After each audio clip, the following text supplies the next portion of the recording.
Hello, everybody, and welcome to another episode of Broken Beautiful Me Stories of Hope, Gratitude, and Resilience. And I am so lucky today to have Shawn Leonard as our guest on the show. Welcome, Shawn. Thank you for having me, Kelly.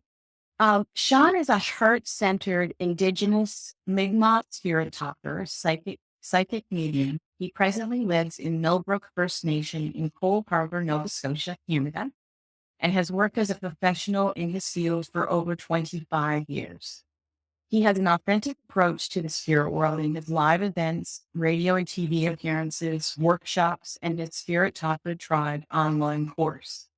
At 16 years old, just 1 year after losing his father to a massive heart attack, Shawn received a visitation and a message from his father in spirit. We all have a purpose, and one day you will help people understand their lives and bridge the gap between the physical world and the spirit world.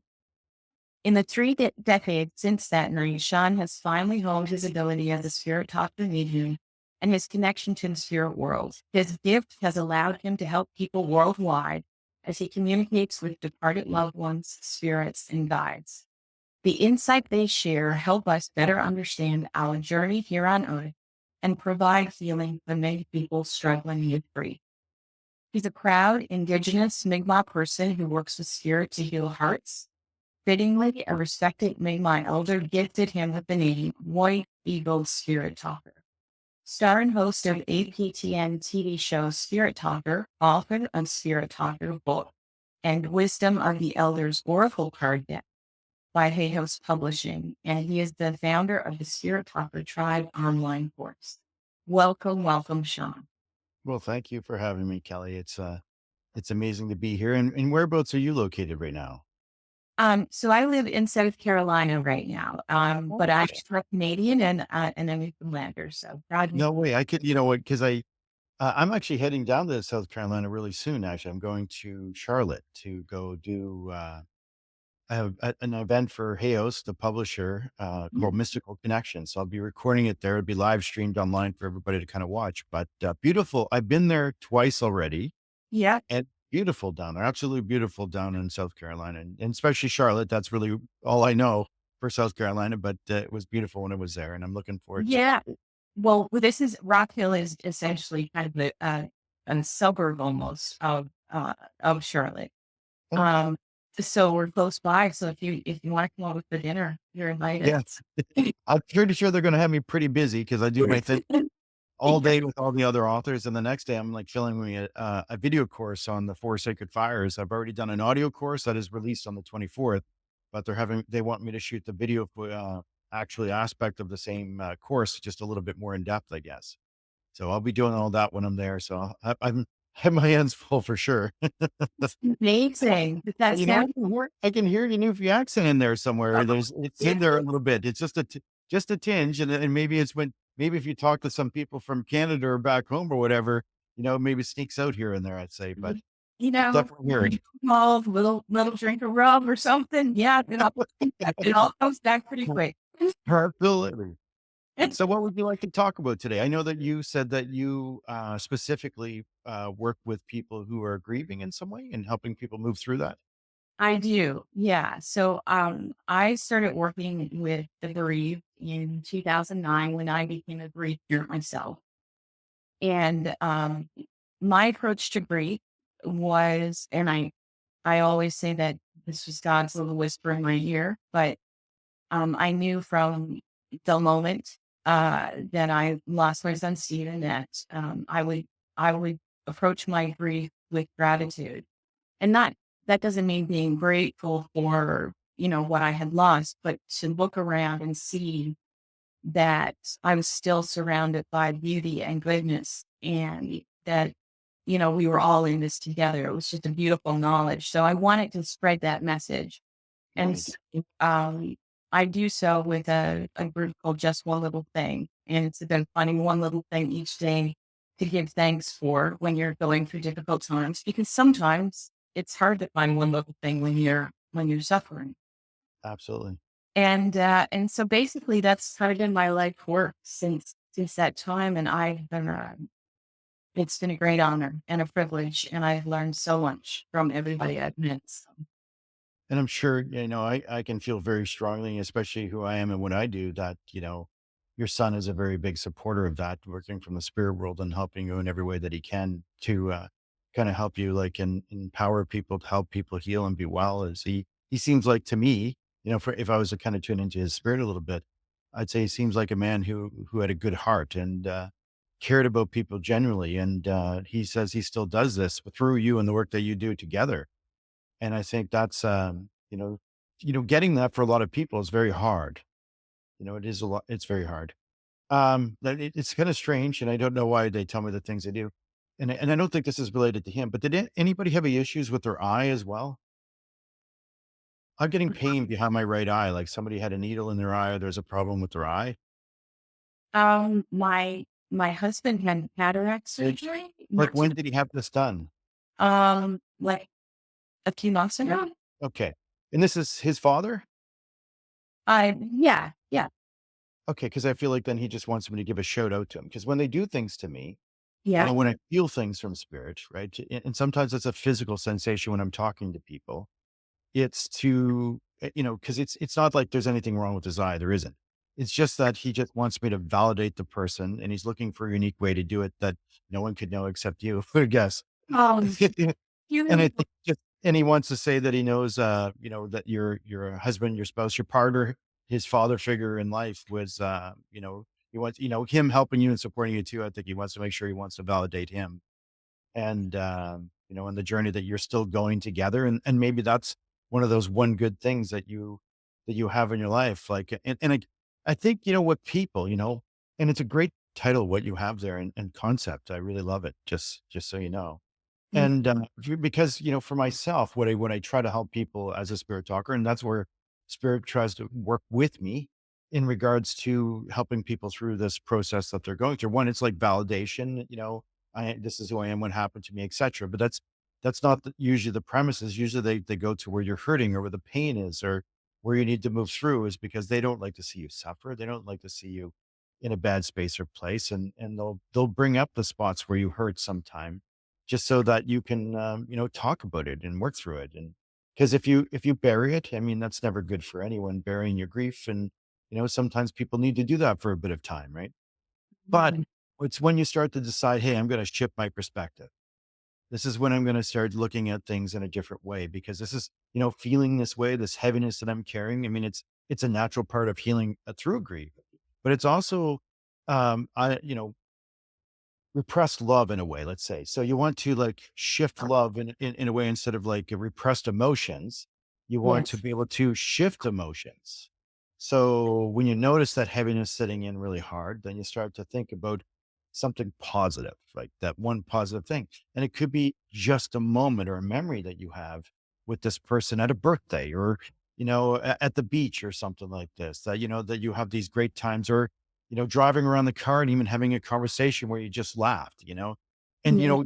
equally as all those painful memories are in your mind about how hard it is from that loss, you have all these other great memories too that you could draw from and think about, laugh and smile and, feel your heart full of joy. And I think that there's a lot of people that struggle with that. And maybe because they're repressing that that emotion, or because they're afraid, or they're scared to feel the hurt in relation to the loss. But when you feel it, you can also feel joy with it. It doesn't have to be the heaviness of things. And I always like try to help people shift their perspective, like what you're doing. And that is like, well, what's some happy memories you have? What's some joyful, funny times that you have? And then every time you notice, a heaviness about life and coming in some way, then you can always, like, choose to shift that to something much more positive, happy, joyful, loving, and you can even giggle a little bit. Spirit is not over there going, okay, I want you to cry. I want you to be really hurt. They want to see you living life. And I think that's what you've done. And a lot of people are continuing to try to do, is to live their life to the best of their ability. And that's what we come here for. Whether we know it or not, I mean, we're all going to end up with those people that we're grieving at some point. I mean, and we Yes. think that life is like this long, journey, and it really isn't. It may seem long sometimes, but man, I was just 28 the other day. Now I'm like 52, and like I don't know where the heck the last few years went. Everything just happened like a flash. And, I think most of us will be at the end of our life thinking the same thing and then embracing, that journey home ourselves to meet and greet the people that we've been grieving our whole life, and missing and trying to love where they are. And that's a gift, life. It is. It's a gift to even grieve because that means you have loved, you've had love in your life. And there's still possibilities for a lot more of love in all the people that you're surrounded with. And then, if you have this love that you have to give, and whether it's your son or your daughter, your mom or your sister, or, your best friend, etc., there's a lot of other people out there that are looking for people to love them. And I say, don't think that it's lost. You have that love to give it. Find some space or place, person, animal, whatever it is, just do it. Some hobby that brings you joy. And I know everybody in spirit is like rooting for each and every one of us, because when we start to take those steps, it's amazing. I think they celebrate over there for sure, that they're like, oh my God, they're finally moving through this. Yeah. And I'll tell you a story, because as an Indigenous person, we always teach in stories anyway. When my dad passed, I was 15 years old, very Mhm. young, not really, I've experienced death, but not somebody so close. You know, Friends of friends, a friend from school, some young girl who had a disability in the town my grandma lived in. But and that was really like very limited understanding of that process of having somebody leave their physical form. And then when my dad passed, when I was 15 years old in Elmsdale, Nova Scotia, I remember it very clearly. My mom jumped up, jumped up into my room yelling at me to get up and go help my dad out in the driveway. Very shocking, because I mean, what do you mean help dad, So I, Mhm. I went out to help my father, and I couldn't find him. For the life of me, his truck, he just got it wasn't a new truck, but a secondhand truck. And he was in the Navy. It was 5 o'clock in the morning on October 16th. And it was fairly cold. You could see your breath, and, the exhaust from the truck was going, the door was open. Anyway, I walked around the whole truck, and, I'm like, I don't know what my mom's talking about. My dad's not here. Like, maybe he went somewhere. I don't know what she means. She said he was out beside the truck.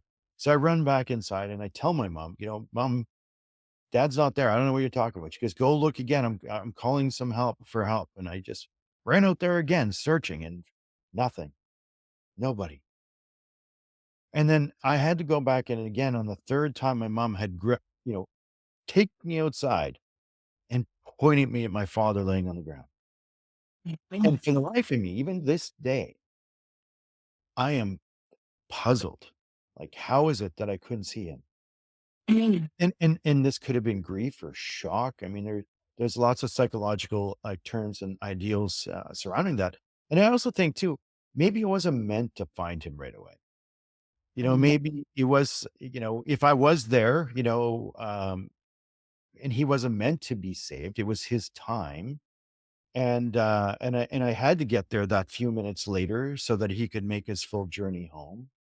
And I mean, I must have walked right over him like twice and not seen him. It was like he was invisible. And so anyway, I did start to perform CPR, and I wasn't able to resuscitate him. But I could feel, and I know anybody that, and probably many people that are tuning into your show and your talks and everything that you're sharing have had loss or had loss of some sort, and or lost people. And it's this like when you see somebody that is no longer, their spirit isn't not in that body anymore. There's this shell of a person. It's like vacant, it's void. It's almost like it's an old piece of wood laying on the ground. It's just laying there, but you don't feel the essence of the spirit within that person. Even the aura is not there. That light within that person is no longer there. And it's just, Yeah. this is vacancy, right? So Yeah. even though, I'm trying to resuscitate my dad, I knew he was not there, and I knew he wasn't coming back. I just somehow knew it in my heart, but I could feel him. I could feel Mhm. his presence. I could feel his awareness. I could feel him being with me and around me. And, I continued to do CPR as best as I could. And I even started cursing at him and yelling at him to get the F back in his body, I said. And, just knew that I knew in my heart that somehow he wasn't coming back, and he did. Some neighbors came down, took over. The ambulance showed up like a half hour later or something like that because we lived out in the country. Mhm. And then I had to come to grips with all that, that losing my father. And it was very hard. I failed my grade of school. I struggled. I thank God I had music, and that helped me kind of like find my way through things because my new passion, my dad bought me a guitar before he passed away. So I started playing lots of guitar and learning lots of songs. And I became very artistic and expressed myself, not necessarily grief, but joy through my guitar. It brought me to presence. And then that Yeah. really helped me through that whole year. It was a year that, well, a year later that I actually had a visitation from my father. And this visitation was like immensely profound. I was sleeping downstairs on my mom's couch. And I remember it was like pretty much a year after. And the reason why I was sleeping on my mom's couch is because I knew if I could sleep downstairs, my mom was struggling with grief. I Mm. mean, she lost her husband she was with for 18 years. She has two young boys. She's struggling to pay the bills. She's just trying to keep it together. Yeah. And I'm sneaking out at night through the back window, the bottom window to go hang out with my friends because that's how I'm trying to be in the moment. It's just like, keep myself busy, spend some time with friends. And, even after I'm not supposed to be out, I was getting up. Yeah. So slept downstairs on the couch, snuck out the window, and I came back probably 1 in the morning, laid on the couch, and I went to sleep. And I woke up probably around 3 o'clock in the morning, or at least I thought I woke up. I'll say I did wake up, but it wasn't an awakening of my physical body. I stepped out of my body and Okay. I stood in the rec room where I was sleeping, and I could see my form, the shell of this person who I am, very much laying on the couch, asleep. And I thought, okay, this is kind of strange. Mhm. Then I looked off to the end of the rec room, and up in the top corner of the room was just a ball of pure white light. And I stared at it and I thought, well, I actually thought I might be dying. That's what I thought. I might be going home or something. And Mm. this light grew and grew. It's like it slowly got bigger and bigger. And it was just about the size of a person. And then out of the light walked my father. And my Ah. father, for whatever reason, and I even think this is really funny to this day, is that he was wearing a long white robe. And I thought, what the hell are you wearing, Dad? That's my first thought. It's like, "Why the hell are you wearing?" My dad was hunter, fisher, he drank, he smoked, he cursed here and there. I was even scared of my dad a little bit sometimes. But here my dad's walking out in a, like, super serene, peaceful way wearing a long white robe, and I was just like, "My God, what the hell are you wearing?" And he says, "Don't worry, we all wear stuff like this. It's all good." And he's what happened was I had this repressed anger that I didn't know I had. Okay. And I started to feel anger towards my father because I was angry that he died. Mhm. I was angry that he left my mom. I was angry that he left my brother and, where we were. And I was like frustrated. And I didn't really say anything to him. It was just like he knew exactly how I felt. He said, Mhm. "Sean, you just need to calm down. And I need to tell you a few things."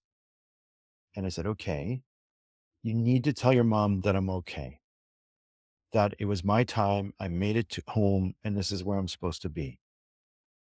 I'm like, "Okay." And then you said, "You got to tell your brother too." I said, "I will." He says, "Long before you or I were born, we had a plan for this life. And for this life, through this plan, I was meant to leave your life now." And I said, "Well, who the hell would make some type of stupid plan like that? You would leave like a person's life, like you lose your father at 15 years old. This seems kind of like a stupid plan if I've ever heard one." And he goes, "No, no, there's a reason for everything." And he says, "The greatest love that I could ever agree to give you in life, Sean, is to show you the light, to show you who you are and where you come from." And he says, "You don't know this yet, but one day you're going to be helping people." I'm like, "How the hell am I supposed to be helping people with this?" "You don't really have to do anything. It's just going to kind of happen." I'm like, "That seems kind of silly." It sounded like Yoda from Star Wars at this point. I'm thinking, "It's like ridiculous." My dad is speaking gibberish. And and so oxygen, I and then when I saw the light behind my father, that unconditional, pure, loving white light that was surrounded my father behind him like almost like a doorway of sorts. All I could think about is, oh my God, this life that I'm living is like some type of play that I'm acting out. That this is not real. That is real. And why have I signed up for this stupidness? Like, why am I here? I want to go. I'm going home. So I tried to walk around my father into the light. And my father got in my way and he says, no, Sean, you can't come here. And I could touch it and I could feel it and I could sense what it was like. And I knew, this is long before the Matrix that I felt like I was somehow in the Matrix. Yeah. And he says, no, you have a much greater plan. There's so much more for you to do. And you have a purpose for being here. And I couldn't grasp my purpose. Literally, like my whole perspective on life was girls and guitars. Like, I mean, you're at 50, 16 years old. I mean, what kind of perspective can a young man really have? Right.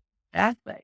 Maybe some children, but not this child. I was like, not sure about life and where I was going, what I was doing, etc. But, and then he gave me a vision too, actually. He showed me what it would look like for my mom if I chose to leave. And I got to see almost like a scenario if I was to leave this world, how my mom would feel. Yeah. And she would grieve like really hard for about 7 years. And I don't think she would really overcome the loss of me, but she would find a way to get through life the best she could. She would struggle, but she would Mhm. get, Yeah. but it would still be another 7 years of heavy and hard grief. And I thought about it after he showed it to me. And I said, you know what? She'll be okay in 7 years. And I thought, well, you know what? Even if she just goes down the darkest of dark places in life, she's not lost. She'll just come home with us. Right. And my dad said, no, no, that's not your mom's purpose either. You can't put her on a journey that was she had not, and you'll be doing this if you come. Then he showed me what it would look like for my brother. Now, my brother, would become closer to my mom and, cause he was already kind of her baby already. But, he'd become closer and, but he would get over me not in a few years. It wasn't when you're young, you grieve differently and, You you do. look at life differently, right? And I still looked at the light and I said to my dad, "I still wanna go. I'm still going." And he said, "No, you can't come here. Remember what I've said." And he touched me on my forehead and I woke up on the couch. And I Mhm. and I and I met my mom and I thought, "Okay." As I got up in the morning, so "You're not gonna guess what, mom? I saw dad last night. He came to me and he told me to tell you that he was okay." And my mom, I thought, would be happy. She was Yeah. pissed off. She really got angry. She's, "What the hell did he come to you for, not me?" Like, that's what she said. And I'm like, I can understand that because here she is, like, going through this very difficult time. And I feel I was probably in a different place in my grief because I was young and I Yeah. was dealing with it differently. And, my dad was already in the Navy and he was gone a lot. And, so I kind of adjusted to him to being away off and on. But, my mom was still, like, kinda really stuck in that, and it was about 3 years before my mom started to kind of really overcome that from what I've seen, and then 3.5 years later, she met another incredible man named Larry and had this amazing, new life with this other person that was another, again, 18 years. I mean, there's a cycle or pattern here of some sort that she would meet Larry and he was from the Air Force and she'd marry him and she got to do things with him that she never did with my dad and all this, and they had an amazing life. And then Larry made his journey home too. And, but my mom's doing fairly good. She's getting up there. She still wants to be here and, has she has three grandchildren and a grandson that is, pretty young and, mildly autistic. And I think that she wants to spend as much time with them as she can before Yeah. she goes home. So her purposes in life has changed, in her perspective of things after losing two husbands, etc. But the reason why I'm saying this is we all have a reason for being here. You may not know it. And, it unfolds sometimes like, unexpectedly. And that's what people in spirit world, when they do go home, they know who you are and who you're meant to be and what your lessons are. And Yeah. sometimes the aspect of leaving this world is a part. of that plan so that you could become the people or person that you need to be. And I know that's not something that we all want or like to hear, but when we're only here for a short time ourselves, and losing people or separation and things can definitely form and shape people's lives in a much different way. And that sometimes is many people's purposes, is to adjust to life accordingly, and to have a new vision and a new direction. And what that looks like for each person may be different, and that's okay. It's not like there's a cookie cutter life thing that you have to do. You have to be a public speaker, I have to be a writer, I have to be a teacher. It could be that you just become an amazing friend to many people, or that Right. you become a stepmom to someone else. Who knows? There's so many good things that you could do to, share that love that is still inside you, that all your people want you to kind of keep doing. And, for me, a lot of people have come to me over the years, and I used to do a lot of like personal sessions. I've been doing this work for over 25 years. Now it's just more live audience shows because I'm like, pretty busy. The last time I opened up my calendar, I was booked for like 3 years straight. Oh So my. I don't have 3 years of my life just to book solid for. It's so much going on. But I love my work. I love connecting with spirit. And spirit's part of all of our lives. And you don't have to be like a famous writer, TV show, psychic medium to be connected to your people. Mhm. It's about having a relationship. And that's what I teach people is there's validation that'll come through, like your son telling me about your husband, etc. Mild things, stuff like that. Just trying to get your attention with stuff that, again, nobody could know because they want to say, hey, I'm still part of your life. I know what's going on. Yeah, Yeah. I love that. And I love that. Just thinking even that is to make a point. Uh, just doing a shout out for Brady that their relationship was very special and very unique, and so I could Yeah. see why he would want to do that. And as for him being all around, What one of the if things, when you go back and listen to the recording, Kelly, I yeah, want you to listen to that part where you were just talking. In the background, I don't know about your end, but I'm pretty yeah, sure I just thought I heard your son say mom. I would listen there because oh, well, sometimes spirit can get a voice through, and I just thought I heard somebody go, mom. well, So I know that, he's very much with you, and all of our people are very much with us. they are, and I will tell you just a little about my own experience. And I told you how I knew right away I would need to write the gratitude, but um the night we got the call, he passed suddenly, and we had to drive for 9 hours. Wow. And I felt like, um, he was in the vehicle with us, playing he had a CD in my car that wasn't typical for him to have his music, but he had my car for some reason or another. And, I listened to it on the entire drive, and I just felt like he was just with us. Um, and I also felt like, so I had Steven when I was a teenager. I was very young.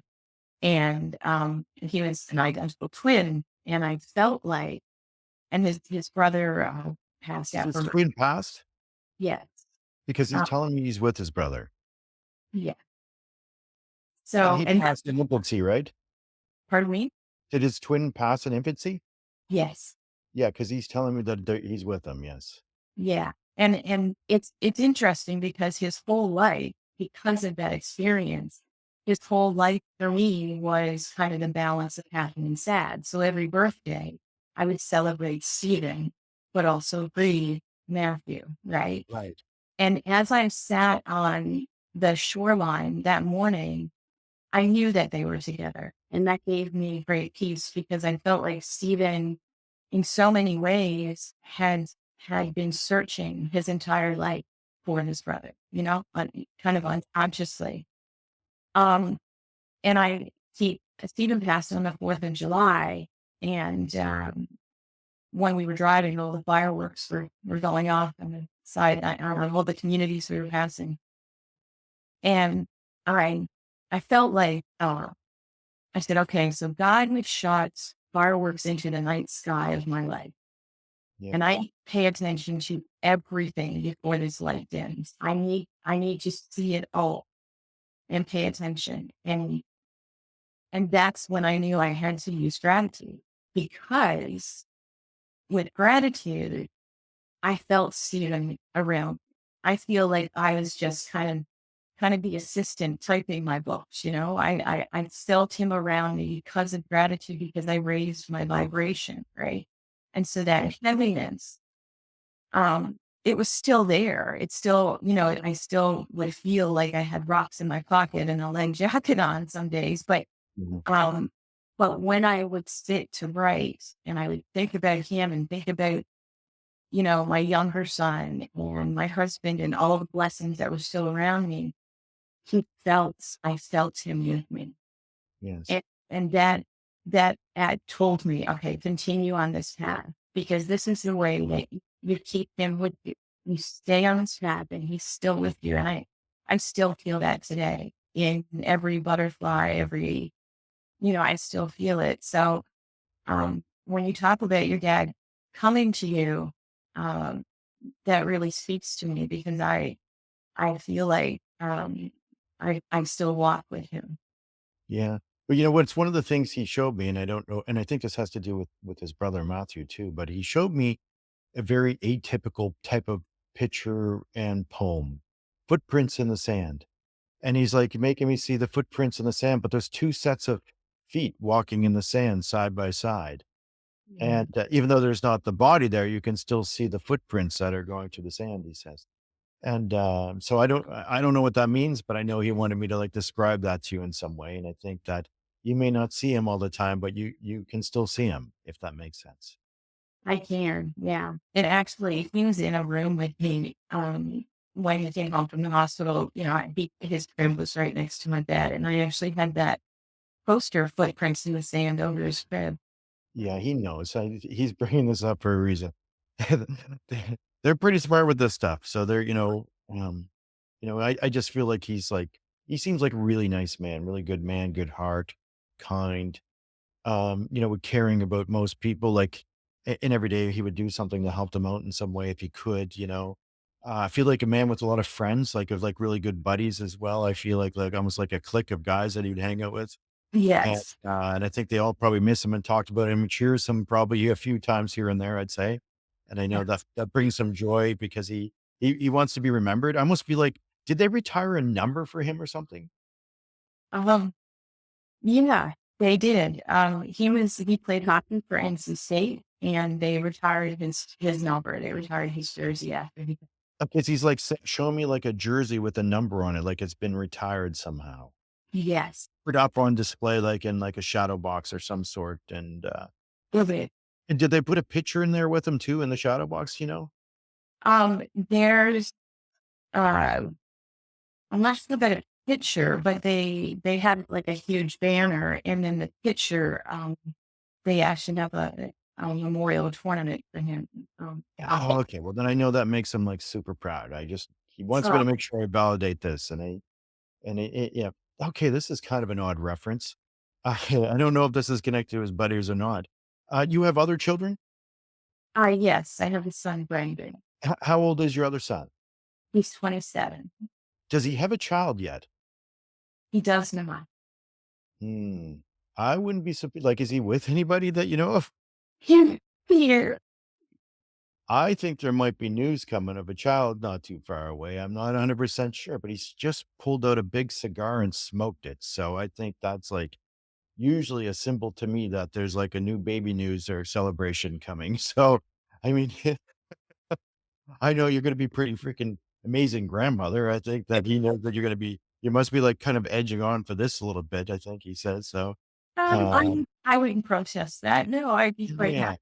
I would expect the baby news, just so you know. Oh, And again, I'm going to assume that it's for his brother because it seems like so close, unless it's like a really good buddy of his that you just heard about that him and his wife or whatever got pregnant. But I mean, there's nothing random about what they show me, so I think he's kind of like well, maybe he wanted to tell you first. I don't know. right. Like he's celebrating already. That's so beautiful. And I so appreciate you being so generous, telling me these stories. I know we're here to talk about you and your work and, Yeah, but this is my work. yeah, That's what I do. I teach, right? I teach. I have a course, Spirit Talker Tribe. I have, Spirit Talker, the book, yeah, by New York Publishing. I just, also right after that, I published a card deck called Wisdom of the Elders, which is yeah, all Indigenous art by Mi'kmaq artists and, Indigenous teachings within that I've, written out. And, I love sharing. I love sharing and, you know, my dad was right. I didn't see everything what he knew when I was 16 years old. yeah, Obviously, they have insights for life that go beyond all of ours. And, they know who we are and what we're supposed to be and the purpose for us in life and what's going to unfold. So there must be some type of destiny, right? Otherwise, I wouldn't be where I am today. yeah, And, everything like the TV show Spirit Talker, which is on APTN. I mean, for all the people who are watching down in the US, I mean, you can always go get a VPN, virtual personal network. You can go to APTN Lumi, LUMI.ca, and you can watch Spirit Talker. There's 4 seasons there now. I finished season 5, which is coming out May next year. okay, And that's the final season of Spirit Talker because I feel like touring for 4 months of the year doing a TV show is probably long enough. yeah, So I will do other stuff like writing and teaching but, my whole life has been really weird since the loss of my father, and I've lost other people, of course, but, you know, just the right people, the right conversation, everything just aligns. When you're doing and being the person that you need to be in life, you'll notice how spirit works with you. Spirit aligns you to meet this right person, to connect with that person, to hear that conversation. And the more you notice things like that, you'll notice that you're absolutely not alone. That there's a lot going on around us, like the synchronicity. That is not, it's not chaos and randomness. So that goes for loss too. There's no chaos and randomness in loss. There's divine purpose to everything. Eventually, again, we will make our journey home. Not one person in this world is getting out of here alive, just so you know. We're all that's getting up in the same place. And, it doesn't, despite our beliefs or religious beliefs or the color of your skin or whatever it is that your ideals that you have, whether you're a gun lover, non-gun lover, or a liberal or a Democrat or whatever, we're going to the same freaking place. We're one people. We're one nation of people. And, if you want to shift and change the world, it takes people to do that, and each person, even you don't think you're going to make as big impact, uh, that you possibly could do it anyway. Try anyway. Have the conversation anyway. Spread some light, spread some wisdom. Get out there and do what you can to shift the world. There's places in the world today that still are struggling with, hate and you know in the world, there's wars being fought. It's silly. Like, how is this still going on at this day and age? How can we not have evolved, spiritually, emotionally, mentally, to not be in this space anymore? And why can't we be one nation again? And I think it takes a world yeah, of all different people, different cultures and nations. Hence, like the medicine wheel and indigenous teachings to come together to remember that we're all part of one hoop of life, one circle. And, you have a part, and everybody that's listening to this has a part.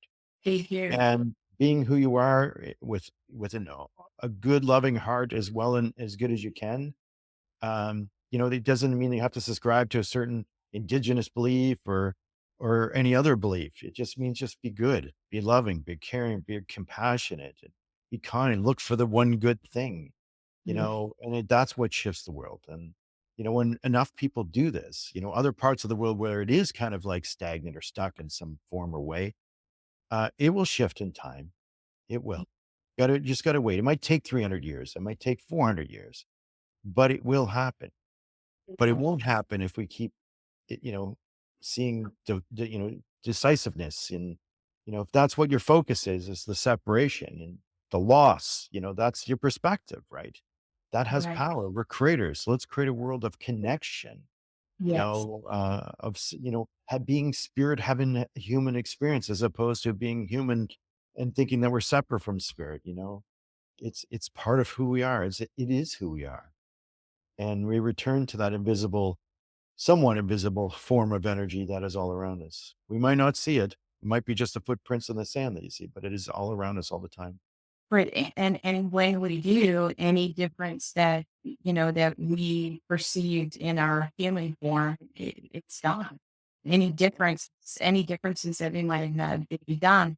Do you feel, because I kind of feel this way, do you feel that in order for us to evolve to that place where we are all together and we realize we're all part of a bigger collective, that we have to be, when we learn these lessons, we have to be courageous enough to speak out about them and not kind of keep our light under a bushel. Oh, I'm Absolutely. Oh, yeah, you can't let fear control your life.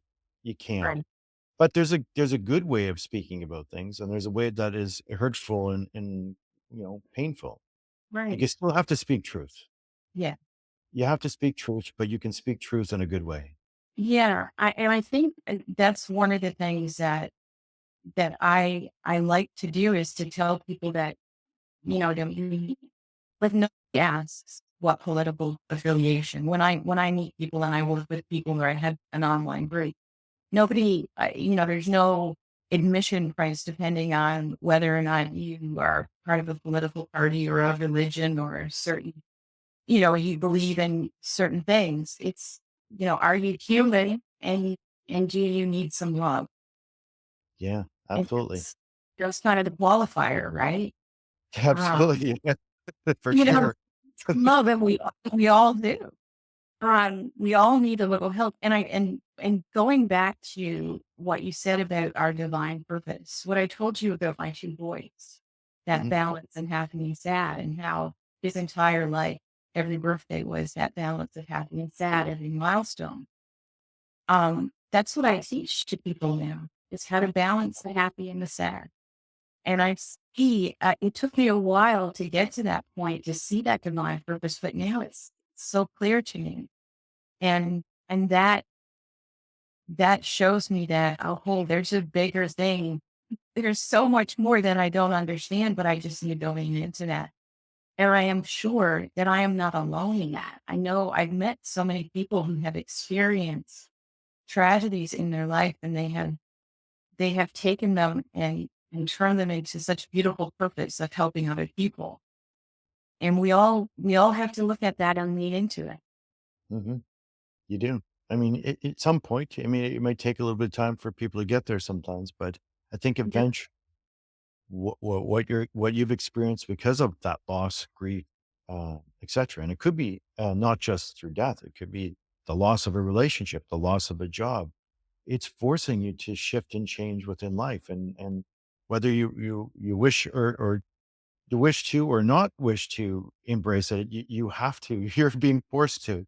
You need to have a new job, or doesn't mean you have to have a new relationship, but maybe um, not all relationships are the same, right? Right. There's still loss of things that we have to experience in different ways, and Yeah. that losing a person, the physical essence of that person, doesn't mean that you've lost them. Yeah. You've And not, and I think if people can shift that perspective, like in a sense of thinking that you have not lost them. You've lost a physical shell of that person, right. but they're still there. And there's a teaching that I think is amazing. There's another Hay House author, um, Anita Morjani, and Yes. it's called "Dying to Be Me." I don't know if you've heard of it, but Yeah.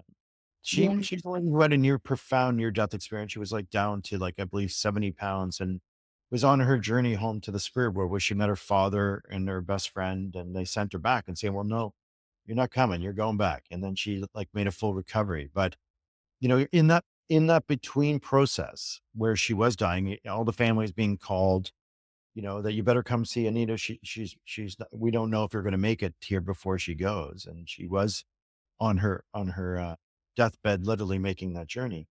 Her brother, midair was flying to see her, and he was on the plane flying to see her. And, he was there praying that he could make it there to be with her for that last moment. And he thought for sure he wasn't gonna be able to be there for her, that she was gonna be gone, and he was having a lot of sorrow. But Anita, even though she was in between this world and the other world, meeting people, she instantly knew where her brother was. Even though she was with her dad, her best friend, she was also with her brother who was very much alive, Yeah. flying on the plane, and she knew every thought, every word, every feeling he had in regards to her. And she sat with him on the plane for a moment. Even though he didn't know that she was there with him. Yeah. And so when he did get there and she did start to make a recovery and jumped up and said she wanted ice cream for God's sakes, that she, she told her brother, and then she also told him what the doctors were talking about down the hall, word for word. And it was like she was in many places at once, and spirit can be at many places at once. They could be with you, your son. They could be with other people, their friends. They don't have to pick and choose. Say, well, I better hang out with mom today. They can be with mom. They could be with their friends. They could be at many places. They can be where they are, Good night. in the spirit world. And literally, our people are thoughts away. They're thoughts away, and we have the potential to still have a relationship with them in some way where you can communicate to them in those moments when you think about them. Mhm. Because if you know that they're drawn to you by your thoughts, speak to them. Just have a little conversation with them for a moment. It doesn't have to be super long or profound. Just say, "Oh my God, my son, I know that you're here with me in this moment. I'm so grateful that we have this memory that we share. It was such a funny time, and I can feel you with me. Thank you for the visit that you've had with me today." Talk Yeah. to him like he's with you. And I'll tell you one other story, which is in my book. And it's about my dad. And this happened on my 49th birthday. I'm 52 now. Right. And one of the things my dad used to send me many things of was dimes. And I used to get when he passed away originally, like they were like coming out of the woodwork. They literally would show up everywhere. It was just like dimes, dimes, dimes, dimes everywhere. I could actually be home alone in the house and hear a dime hit the floor and walk in the living room, to be one sitting there. And I walk in and like, okay, this is like, so like, the cat would look at me and it was like the cat was saying it wasn't me. And so anyway, sometimes those things stop for sometimes, and I think we think that we have to have things. Yeah. And I don't really need them. I don't, because I still can have that a thought about my dad and laugh and joke and think about, even what it would look like if he was driving around the woods with me on my side by side and cursing at me, probably trying to hold his beer or something like that. I can have these memories, like these thoughts that really never happened, but I can still have joy thinking about, and I know that brings him to me in that moment. And he's probably kind of laughing with me about the silly things that I'm thinking about sometimes. But so I spoke to him, prior to my 49th birthday, and I said, Dad, I hadn't had any dimes in a long time. Be really nice if you could just send me a couple, just some weird and unique and special way. Just make sure, however you do it, just make sure you get my attention so that I know without a doubt that this was you. And that's all I said. And I let it go. I didn't say, I need this at Tuesday at 2 o'clock and I need two dimes by this, or I'm not going to be able to pay my bus money or something. No, I didn't say anything like that. All I did was just put it out there and I forgot. I let it go because and I just let it go. I gave it to him to work out in some amazing way. I know it's going to work out somehow, but I just don't know when and how and what that's going to look like. Yeah. So on my 49th birthday, I got up to go, I actually wasn't going anywhere because I work a lot.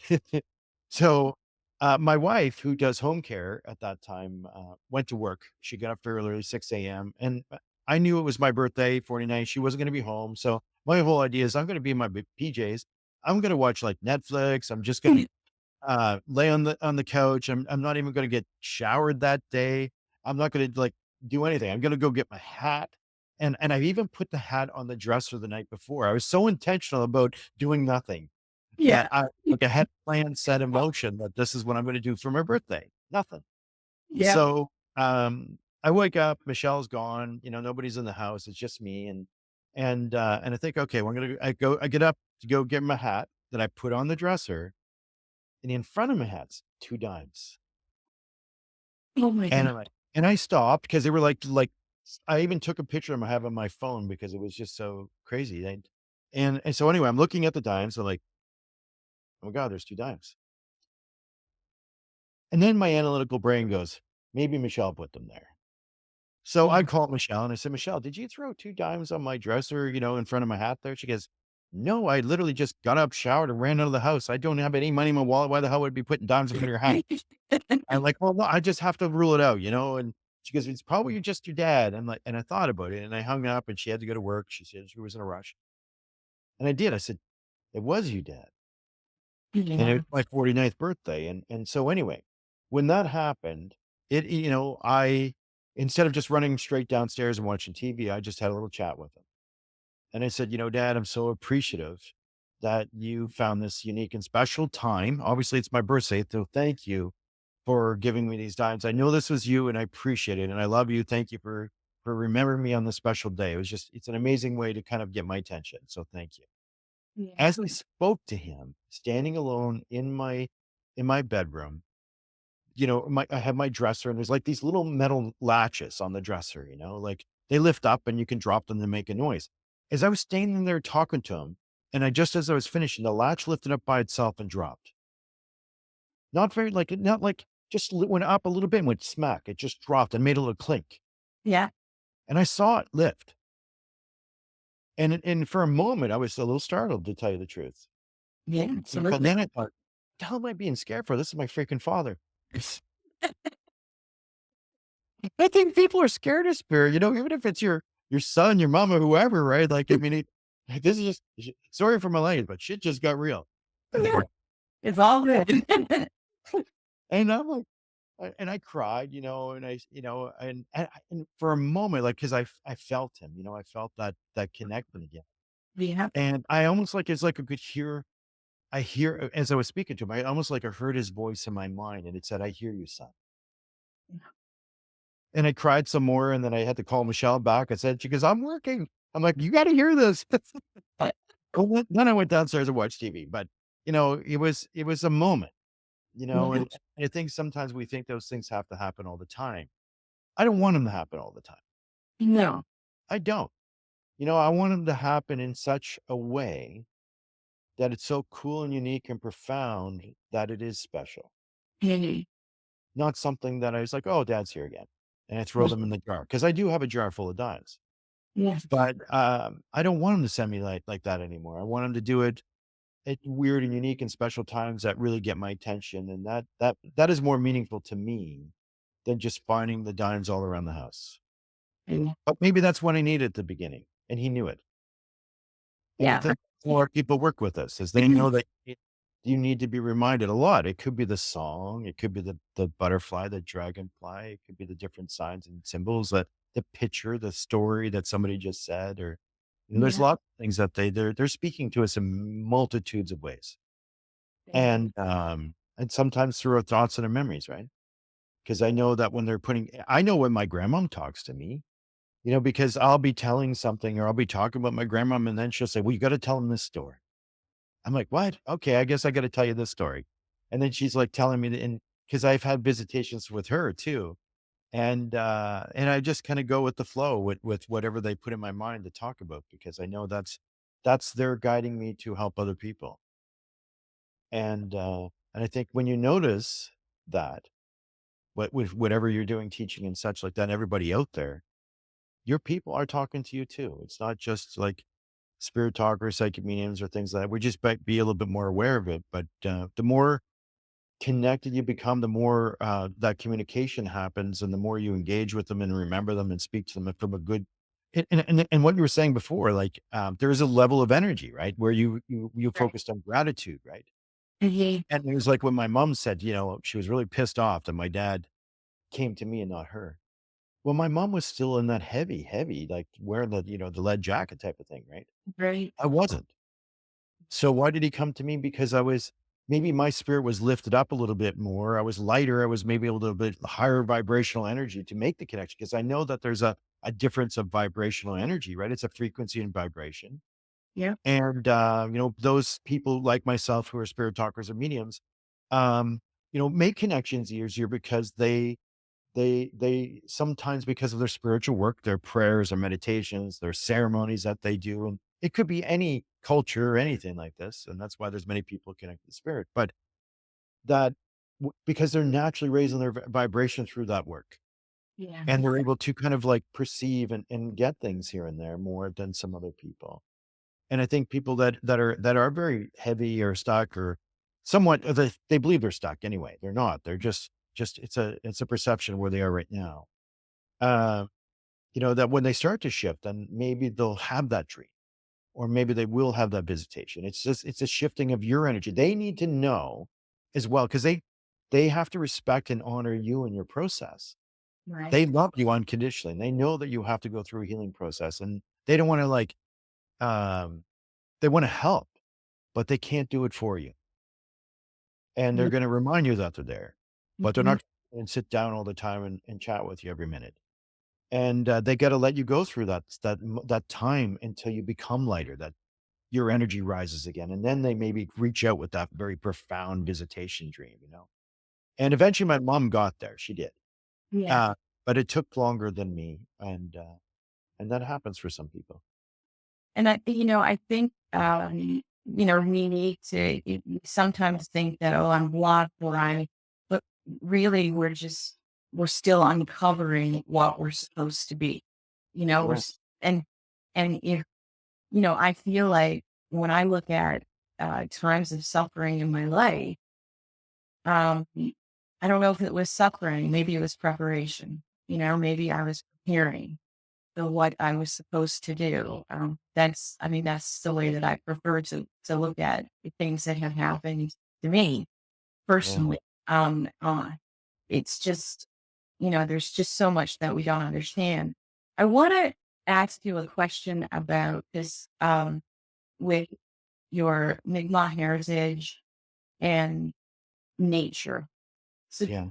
talk to me about, because I know for me, nature is a grounding force for me in such a way it's hard for me to put into words when I just watch the birds live in their lives or I'm sitting here on my porch.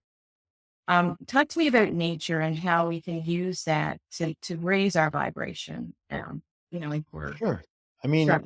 when we're in life, I mean, in our space, I mean, I do feel like because of the energies that we hold, even in your home and things like that, that you can almost like leave an imprint there of sorts, an Yeah. imprint of sorrow, an imprint of grief, an imprint of anger or fighting or what have you. And some people can walk into a home and, if there's a lot of like heaviness there, they could feel that if they walked into that, right? Mhm. But out in nature, like nature doesn't necessarily hold on to energy like that. The water will hold energy. I mean, there's been even um, experiments done by Dr. Emoto with water and intentions. That water can hold intention, but when you look through prayer, I mean, there's a great book out, the messages in water, where people actually speak to water. And then they freeze it, and the molecules of the water freeze very uniquely different depending on what intention you're putting into it. But nature is like, let's say, a blank slate. Yeah. It's a space that is not holding the imprint of all that stuff that's going on in life. And when you are carrying that in your spirit or your aura, whatever you want to word you want to use, in your chakras that are radiating out into your aura, that or your heavenly body, it doesn't really matter. It's all the same thing. That when you go out in nature, there's this grounding that takes place. Because the trees, the forest. I mean, and the trees and the forest, that I mean, they provide us with oxygen that is just, that gives us life, and we can go out there and meditate and just breathe. And that green color, that vibrant green color that we're surrounded with by the trees is a very healing color as well. And blue is a very emotional healing color too, like with the water, etc. And that holds energy on itself, of the creator. It's a balance, everything out in nature. Now, in indigenous culture, and being and all indigenous people share this belief. We have a word in Mi'kmaq that we say "Ensitnogama," which means all my relations. Yeah. And that meaning is that when we see the trees, and that's why when we take the life of a tree to use for a tool or for whatever, we make an offering in return for the spirit, the light that is given us, or the animal that we have to harvest to provide sustenance for life, that we respect all living things because we know all living things and things that even you believe are not living, whether they're grandfather rocks or grandmother moon and grandfather sun, um, you know, in the water, itself. Everything has spirit. There's a light, there's a vibration within it, there's a and even with your plants, there's been tests out there, even with intentions like thoughts towards plants. Plants, ho- um, you know, grow from intention and energy as well, right? And if you Mhm. take two plants and you put one to the left and you say how much you love this plant and you water it with so much love and joy, and then you speak to the other one, you say, I hate you, you're disgusting, you make me sick. That one will die Yeah. or not grow very well, right? So, for us, when we go into nature and as indigenous people, the Msit Noga means we recognize the spirit in all things. Mhm. See the spirit in the grass, the trees, the oceans, the air, grandfather sun, grandmother moon, grandfather sky, that we recognize that we are one with all of this that surrounds us. And is this connection? I mean, quantum physics, has come up with this theory today that we're all connected today, but indigenous people knew that a long, long time ago. That's And, your and we may not have used the scientific words, but we had our own, I guess, scientific words. It's just we experienced the delight and the life force energy that exists within all things. And even Joshua, like Jesus back in the day, and I'm not super Christian any by means because I'm an indigenous person, but there are people that are. He even had teachings on this. And one of the things he said was, if you lift up a rock, you will find me here. If you lift up a stone or you split a piece of wood, you'll find me there. It's the same teaching. that There's is. no place that spirit is not. Spirit is in everything. Everything has a life force energy and a spirit within it. And when you go out into nature, you're reconnecting with source of sorts because it's all around us. And there's no heaviness of the space that you're in. There's no anger there. There's just unconditional love, acceptance. There's a peace. There's balance. And that's what nature brings, is that balance. And when you can surround yourself with it, it may actually help you balance yourself. And that, like the colors of the forest, the colors of the water, the air that you breathe, it's all. And if you can do this in a good, positive thinking way, then that's going to be really good for you because your intentions, your thoughts, even when you're in around these places, you can go in there and hate being in the forest. You can go in the water and hate being in the water. You Yeah. can go for a walk and hate going for a walk. That's not really being present and enjoying the space and moment for which you are. And because we're creators, but you can also create that I'm connected to everything, that we are one, and that we're in balance and peace and harmony in this moment. And that's at Sit Nogama. When we say that, when we say a prayer or anything like that, we end all of our ceremonies with Sit Nogama, is because we know that we're validating and remembering the connection to all things, the That balance in all things. that is incredibly beautiful. And I know, I when I'm out in nature, you can't help but see how everything works together so perfectly. It You does. It's balance and harmony. it's balance and harmony, and yet we as humans can manufacture structure. And when we're in nature, you just need to look around and say, okay, it doesn't need to be this difficult, does it? You don't need to struggle. And there's one card I have in here. Let me see if I can find it right now. I'll show it to you. And this kind of will help teach somebody. I'll find it here. It's a really good card to teach this to. And you'll get to see some of the artwork in the cards. Oh, I Because these love are that. all different cards in here with different meanings and kind of sayings. It's not like they're more spiritual guidance cards or like cards to think about life in a specific way. I love that. Uh, And artwork is from This is the card I'm sitting on, all my relations.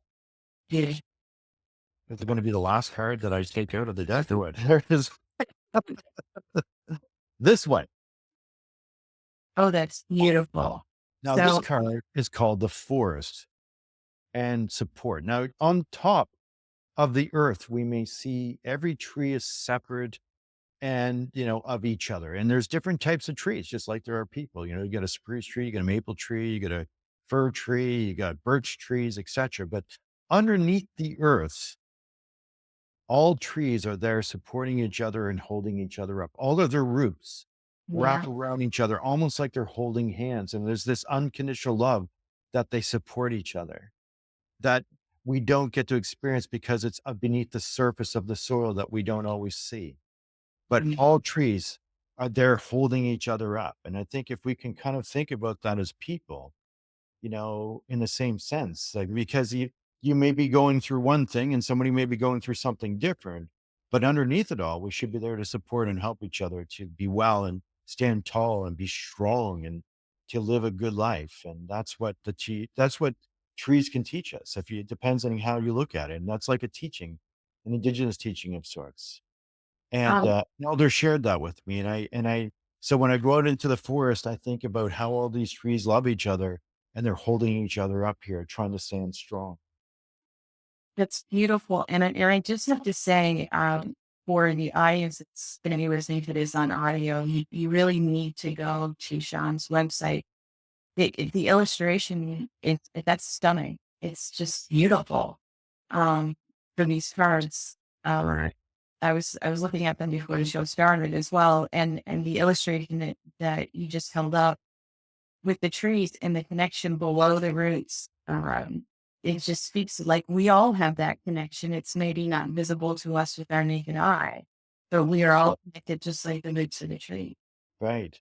Yeah, So go sit out in the forest, and that's what I do. Sometimes if you just go sit in the forest and just contemplate that how much each tree, despite their differences and how they are and, the way they look and the way they stand, they all are there to support each other and love each other unconditionally. They can't and the spruce tree can't go to the cedar tree that he's standing beside, so I don't really wanna be with you. You cast shade on me all day long, buddy.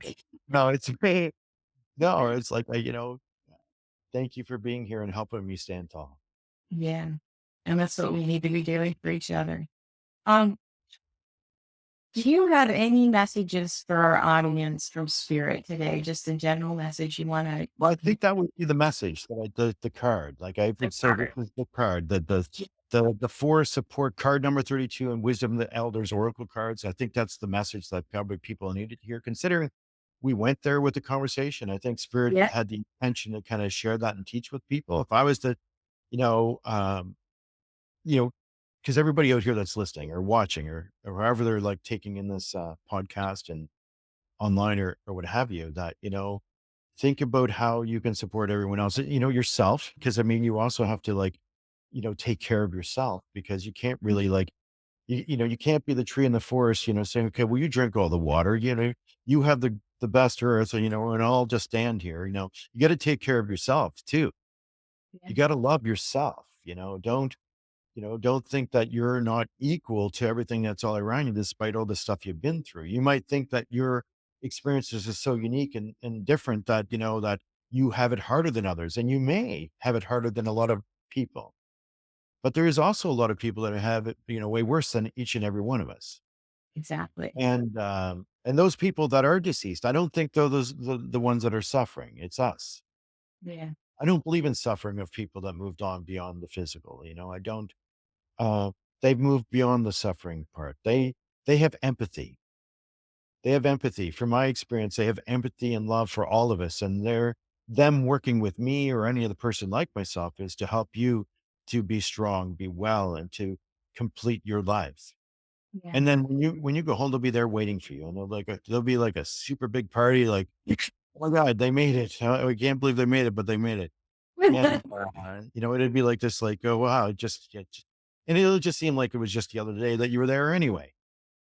It's like a bad camping trip that you wanna forget about for a little bit. Yes. I'm looking forward to my mom's cooking because she can cook up the stuff. I tell Right? you, Yeah, well, I'm sure she'll be over there having a big feed for you and stuff like that. yeah. So, um, in my global gratitude group, just one little thing, as I said, we find gratitude in the little things, and none of it is ever really materialistic. So, today I am so incredibly thankful that you shared a little bit of Stephen with me today. That was a huge gift. And I can't wait to share the gift with my husband when we get off this podcast. He's just going to be so happy as well. So that's one big thing for me. I am very thankful for that. So what's your one little thing today? My little thing today is that I get to embrace life to the fullest every day, and that I'm here with you, and that I'm present with you. I'm nowhere else but here with you right now. I have other things I got to do today. I'll be there when I'm there. But right now, I'm just happy because I'm here with you. That's beautiful. Before we close out, I need you to tell everybody how they can find you and your Okay. books and what you're going to be doing over the next few months. Okay. Well, my book, Spirit Talker, and my Oracle card, Wisdom of the Elders, can be found on heyhost.com, which is an American publishing company. You can also find it on Amazon and most bookstores down in the US. And they don't have it in store, they can bring it in because it's pretty much everywhere down there. Yep. If you want to find me, I also have links on my own website, two different sites you can buy the book. My website is Shawn, SHAWN, hyphen, like the middle line, Yep. Leonard, LEONARD.com. And all my social media stuff, links and et cetera, is on there. You can find me on Facebook if you look for Indigenous medium Shawn Leonard. You can also search for that. And what do I got coming up? Well, I'm going to South Carolina, Charleston, South Carolina, on October 5th with Hay Host to do a live, discussion and reading event with nine other authors called Mystical Connections. I'm really looking forward to that. I'll be there with like John Holland, Colette Baron Reed, Kyle Gray, Sonia Choquette, a bunch of people. And we'll all be Nice. sharing like a 20-minute teaching. And I think all of us will be doing different it's like reading sessions in a group setting. So Yep. there's a bunch of screens everywhere. And anyway, spirit comes through, and then I connect to somebody, and somebody I point out who it's for, and then they come up, and then I start giving messages from their loved ones for a moment, and then I do as many as those I can with the time that I have. And in around my neck of the woods, up in Canada, I have three events coming in New Brunswick, where I'll be like traveling to Moncton, Fredericton, and St. John, where I'll be doing library events. I just did one on Friday here in Halifax, Nova Scotia, to a sold out crowd, which is amazing that so many people are coming to listen to me speak and witness and be part of the whole process of spirit connection and communication. I think it's amazing that people are shifting their perspectives from separation and thinking that this is not possible to seeing that it is. Yeah. And I love that because it's not and when you come to see somebody like me on TV or whatever, again, it's only not to like say, okay, well, this guy's got it. No, it's to say, hey, this is possible for me too. I mean, what one person could do, other people can do. And it's in us. It's who we are. And it's remembering that and understanding how spirit can communicate. And it's not too far out there. It's not complex. It's very simple. And once you know it and you experience it, your life can never be the same. It cannot. Thank you so much. It's just been incredible. I am just so grateful for you. And I do hope that you will come back again and chat some more. For Uh, sure. Absolutely. You just let me know when you'd like to have me back in the future, and I'd be more than willing to come back. And thank you for having me on, Kelly. And thank you for all the viewers who have tuned in to kind of watch this. Maybe you're obviously were meant to be here and hear something because Spirit brought you here. So there must have been something you needed to learn today. So thank you for being here too. Thank you. Okay. And thanks everybody. We'll see you next time. Okay.